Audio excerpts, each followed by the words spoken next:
Vous commencez par me faire une liste des déchets recyclables et des différents modes de récupération.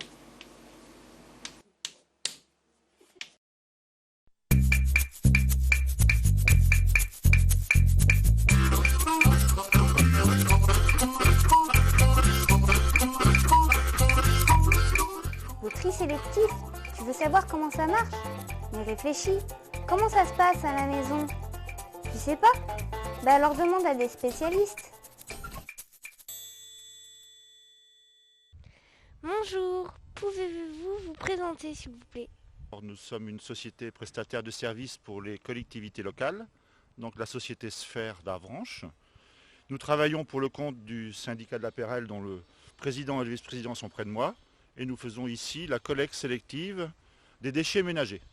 Bonjour, je suis Jules Perrier, président du syndicat de la Pérelle, qui est en charge de la gestion de tous les déchets sur nos 4 cantons de Cerisy-la-Salle, Gavray, Montmartin et Bréal.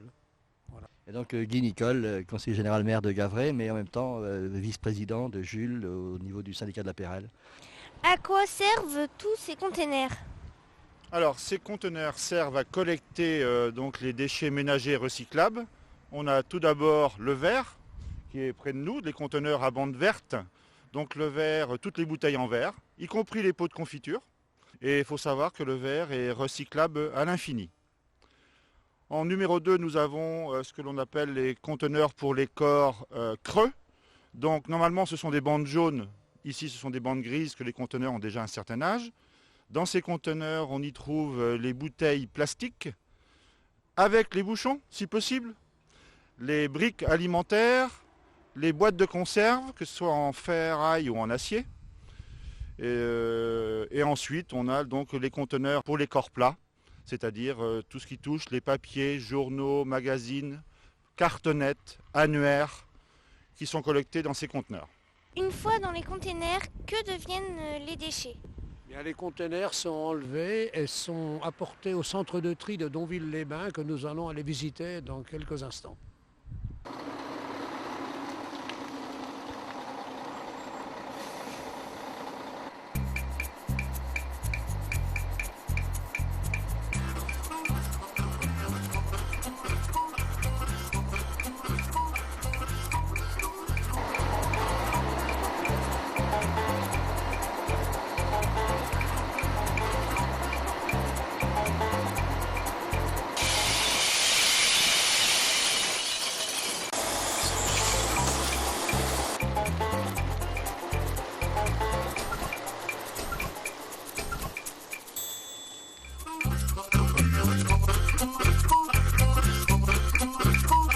Là, où sommes-nous?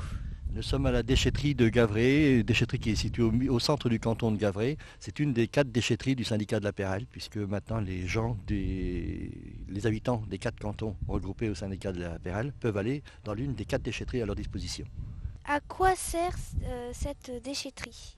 Donc ces déchetteries servent donc à la population de l'ensemble du syndicat de la Pérelle, comme vient de le dire M. Nicole. Mais en plus, sur les déchetteries, on y reçoit tous les déchets des particuliers, des commerçants, des artisans. C'est pour ce faire que nous avons un certain nombre de bennes et de contenants en place pour récupérer ces matériaux. L'ensemble des matériaux, hormis les encombrants sur les déchetteries, sont recyclables.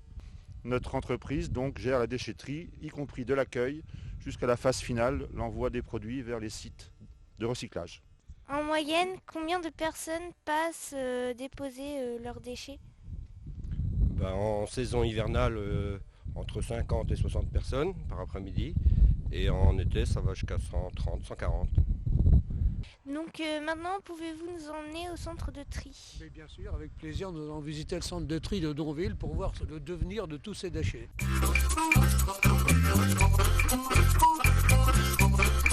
Donc pouvez-vous présenter ce centre de tri s'il vous plaît? Oui, bien sûr, là nous sommes sur le centre de tri de la Sphère, basé à Donville-les-Bains. Sur ce centre de tri, nous y trions tous les déchets ménagers recyclables, et notamment ceux du syndicat de la Pérelle, dont les élus sont avec nous aujourd'hui. Combien coûte une tonne de déchets non triés? Alors, une tonne de déchets non triés coûte 160 €. Et les déchets triés, ça revient à 60 € de la tonne. Donc on comprend tout de suite l'économie possible lorsque les gens viennent apporter, soit dans les déchetteries, soit au point d'apport volontaire, soit garder leur pelouse en faisant du compost. Pourquoi le tri est-il si important? Qu'est-ce que le tri apporte en plus? Le tri apporte en plus de l'emploi bien sûr, mais surtout tous les corps recyclables, ça évite de piller la planète pour les générations futures, puisque le verre par exemple est recyclable à l'infini. Donc voilà, quand on jette sa bouteille de verre au bon endroit, eh bien elle redevient une bouteille de verre. Combien avons-nous de points de collecte sur le canton de Gavray? Sur le canton de Gavray, on a 18 points de collecte qui sont répartis. Il y en a au minimum un par commune. Et bien là, nous arrivons dans la phase finale, en bout de chaîne de tri des déchets ménagers.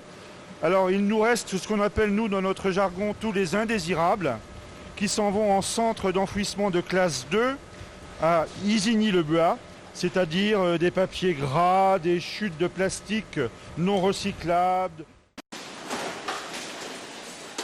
Donc en moyenne, il y a combien de tonnes de produits triés par jour? En corps creux, corps plat, il y a 15 tonnes jour à peu près. Donc c'est assez impressionnant. Donc qu'est-ce que ces gros paquets derrière tout colorés? Alors derrière nous, nous avons des balles de PEHD, c'est une catégorie de plastique. Ces balles qui font aux alentours de 180 kg sont prêtes, stockées pour repartir vers l'usine de recyclage qui se trouve à Neufchâteau dans les Vosges. Nous attendons bien sûr d'en avoir environ 25 pour faire un camion complet. Donc pour chaque produit sur notre site, ça se passe de cette façon. Donc quel est l'aspect financier de ce système? L'aspect financier, c'est d'inciter les gens à bien trier. Ils disposent de tout. Ils ont leur poubelle de cuisine dans lequel ils mettent les déchets. Ils ont les points d'apport volontaire. Ils ont les déchetteries. Et si chacun fait bien attention au tri, il aura fait un grand geste pour la terre. Et en plus, il aura fait une grosse économie pour ses impôts. Donc un exemple concret du recyclage? Oui, un exemple concret, on peut le voir ici, avec des canettes en acier. Il nous faut 670 canettes recyclées, permet de faire un vélo. Voilà. Et voilà. Et voilà.